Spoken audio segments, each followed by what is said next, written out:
Tonight, ASIRT is investigating after a shooting involving a police officer in Lloydminster yesterday. Plus, upon arrival, all occupants were outside of the home. Crews made a quick knockdown inside. Emergency crews responded to a house fire in the border city, and every time that we're involved in a pursuit, we put our members and the general public at risk. We're learning more about the accused involved in the deadly crash east of town last Friday. This is Newcap News with Nicole Stilger. Good evening and thanks for joining us. The Alberta Serious Incident Response Team is now investigating after a police officer was involved in a shooting yesterday afternoon here in Lloydminster. It all happened just before 5 p.m. RCMP were attempting to stop a vehicle when it fled and later crashed with another vehicle.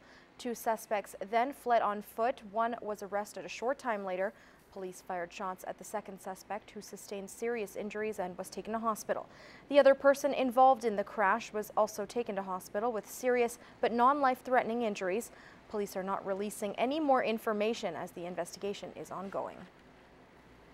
Well, emergency crews responded to reports of a house fire yesterday afternoon. At approximately 3 p.m., the Lloydminster Fire Department received a call about smoke coming from inside a house.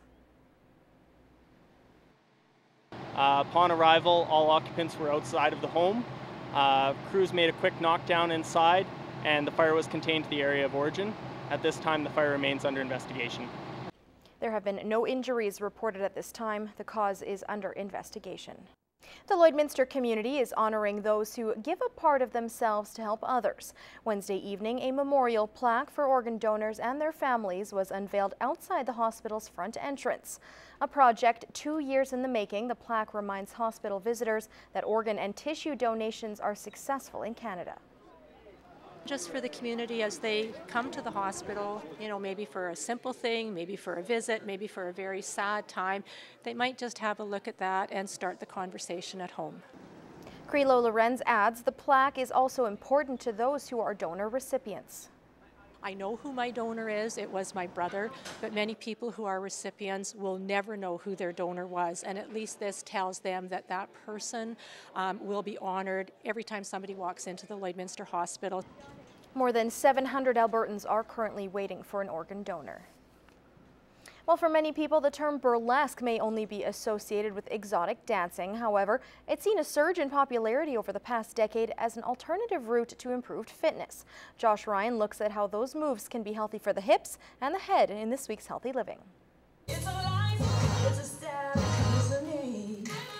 What began as vaudeville in the 1800s has had quite the transformation since. Even recent perspectives of burlesque dancing being purely sensual in nature have shifted to many seeking it out as an alternative form of dance and exercise. I like dancing. I've been in dance for a while, and I wanted to do something just a little bit different, so that's why I decided to join up.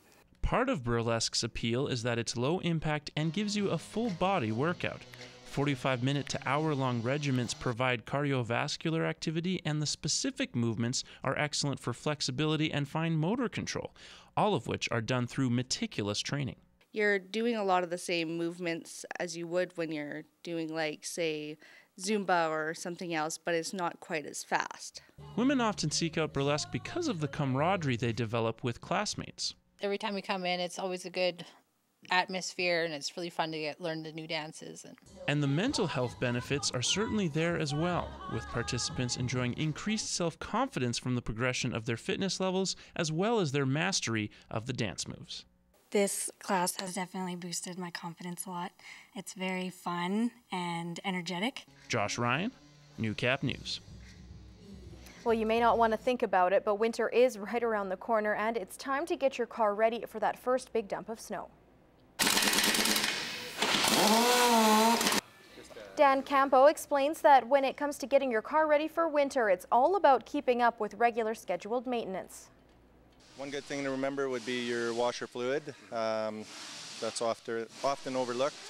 Just make sure you got the winterized version of your washer fluid in there. In addition to keeping your car's fluids filled up, it's important to think about visibility on the road in harsh winter conditions. Easy thing is wipers for vision in the winter. Wipers aren't very expensive. It's always good to see where you're going. And as important as preventative measures are, the one thing that will keep you safest is practicing safe driving.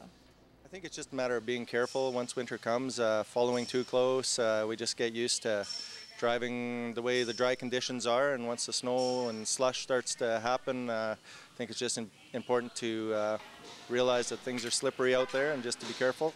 At the height of harvest season, ag producers got sideswiped as the federal government called on small businesses to comment on its tax proposals. With the October 2nd deadline looming, Gerard Lampow hears why producers are concerned for their family farm in this week's Agriculture Report. That's a huge frustration for producers. These are some of the biggest tax code changes since the early 1970s, and yet we're given such a short time period to make a comment on them, and it's right in the middle of harvest. Like all producers who are trying to get the crop in before the snow flies, Darcy Edelstern, who farms near Paradise Valley, is pressed by the lack of time to study the details of the federal government's tax proposals. He feels the proposals make it difficult to compensate family for their work if they will be taxed at a higher rate. He feels the rules will be devastating to the family farm, especially when it comes to succession planning. Comes across as it's easier to sell to a neighbor than it is to sell to family. It appears that family, you will be taxed at a higher rate if you sell to family than if you sell to the neighbor, and to producers it makes no sense. It just it seems like this government through the, these sorts of policy decisions are killing the family farm. Elaine Fraze is a farm family coach who has been advocating succession planning for nearly 30 years. She's been in agriculture all her life and lives with her family in Manitoba. She says farm families across Canada are in the pain of not knowing the implications of the tax proposals. There was a comment made by Ron Friesen from Myers Norris Penny, who is leading the webinar, that there's a significant incentive to transfer the farm to a third party versus a child, which is in colloquial language nuts, right? Because families want to create legacy and have a smoother transition. Fraser says the thinking now is if you're going to sell your farm based on perceived implications, then you needed to do so before December 31st. But of course you need to speak to your accountant. Ryan Dice with Leckie and Associates sees the biggest problem facing small businesses is income splitting. The treatment of the income appears to be that they want to tax it on a dividend tax rate versus a capital gain, and lifetime capital gain exemptions possibly being denied as well. Dice sees the removal of income splitting as meaning you will have to justify your dividend or wages. You will have to record all work, hence the discussion about the reasonableness test. Once income crosses the threshold, it could be taxed at the higher rate. The government's attempt to close tax loopholes at the height of harvest is not sitting well with producers.